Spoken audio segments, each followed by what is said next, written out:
Uno degli argomenti più seguiti in questo periodo nei social è la questione parcheggi nella via Boccavecchia che porta appunto a Caleri. Un bel po' di multe sono state fatte nonostante che i parcometri fossero chiusi o rotti, e quindi vogliamo sentire dalla voce del sindaco cosa è successo per capirne un po' di più. Sindaco, buonasera, innanzitutto grazie per la disponibilità. Parliamo un pochino di questi parcheggi. Cosa è successo? È vero che ci sono 60 multe, cos'è che contestano specialmente nei social?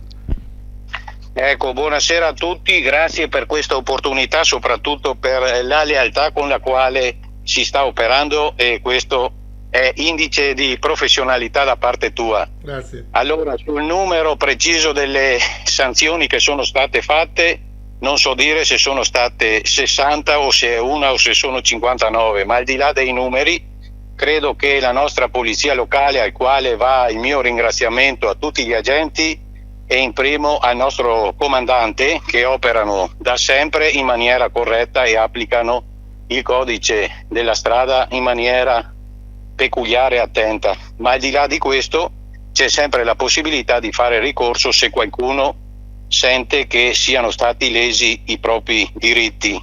Però il punto, che è vero che quando si tocca il portafoglio fa male, vorrei apporre l'accento su quello che è un po' la storia di questo malcontento che nasce sul pagamento della sosta su via Boccavecchia. Allora, come amministrazione ci crediamo che era giusto dare maggiore qualità al percorso e maggiore qualità per sicurezza e per dare anche l'immagine di quello che è uno dei nostri baluardi portabandiere, che è il Giardino Botanico. Purtroppo da tanti anni c'era una situazione sempre di inciviltà nel parcheggiare da parte di tanti utenti, che con il fatto che dicono è spiaggia libera posso fare quello che voglio. Così non è. Allora abbiamo istituito la zona con pagamento, con il parcheggio, con il gratta e sosta oppure con il parcometro, che purtroppo per 2 volte è stato rotto e divelto con colpi di martelli e anche sradicato proprio con qualche camion o con qualche fuoristrada, cosa che di solito si vedono in altri paesi fare questi tipi di minacce all'amministrazione, e quindi questo è il primo brutto punto di partenza che abbiamo nel nostro territorio. Quindi qualcuno che dica ma perché succedono queste cose? Perché ci sono purtroppo ancora persone incivili che credono che tutto debba essere dovuto, e così non è.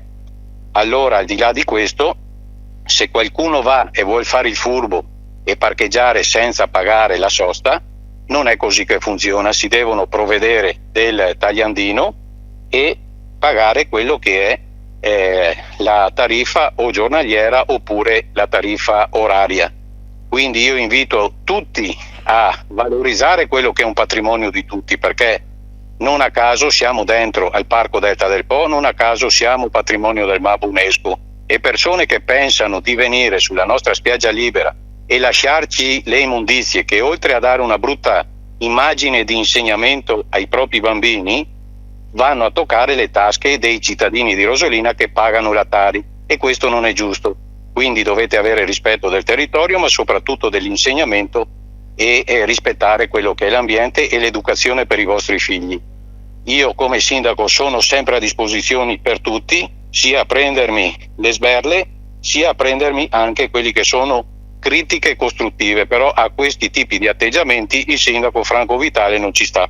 Però in ogni caso adesso i parcometri sono chiusi, sono tutti coperti da dei sacchi neri, e quindi chi dovesse venire e parcheggiare lì deve premunirsi con il gratta e sosta, che altre maniere non ce ne sono.